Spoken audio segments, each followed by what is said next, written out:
2014లో బీజేపీతో పొత్తు పెట్టుకున్నాడు. స్పెషల్ స్టేటస్ ఇస్తానని చెప్పింది ఆంధ్రప్రదేశ్కి, బీజేపీ ఇవ్వలేదు.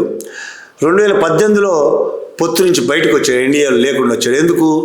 స్పెషల్ స్టేటస్ ప్రజలందరూ డిమాండ్ చేస్తున్నారు. స్పెషల్ స్టేటస్ ఇవ్వని బీజేపీ మీద కోపంగా ఉన్నారు కాబట్టి ఈయన కూడా బయటకు వచ్చాడు. ఆ టైంలో 2018-19 ఆ టైంలో ఈయన మాట్లాడిన మాటలు మామూలుగా లేవు.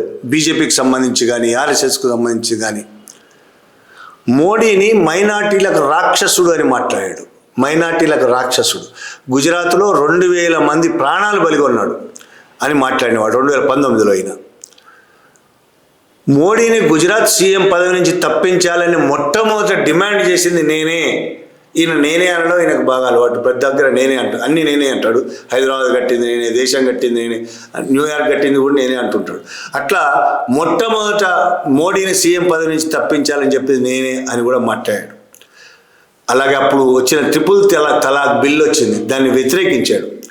హార్డ్ కోర్ టెర్రరిస్ట్ అని మోడీ మీద ఆరోపణలు చేశాడు. మోడీ షా ప్రభుత్వం డివైడ్ అండ్ రూల్ రాజకీయాలతో భారతదేశాన్ని బ్రిటిష్ వాళ్ళలాగా చీల్చేస్తున్నది, అసమ్మతిని రెచ్చగొడుతుంది, ప్రజాస్వామ్యాన్ని రాజ్యాంగాన్ని నాశనం చేస్తుందని మాట్లాడాడు.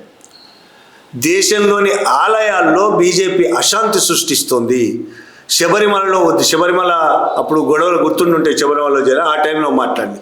శబరిమలలో ఉద్రిక్తత రెచ్చగొడుతోంది, రామాలయాన్ని మళ్ళీ తెర మీదకి తీసుకొస్తుంది.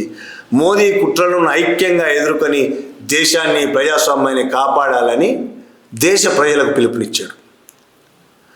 మోడీ అండ్ షా ముఠా భారతదేశ శత్రువులు కూడా చేయలేని పనిని చేశారు. భారతదేశంలో ఉన్న ఐక్యతను విచ్ఛిన్నం చేశారు. మనల్ని విభజించేందుకు ఇంకా ప్రయత్నం చేస్తున్నారని ఆరోపణలు చేశారు.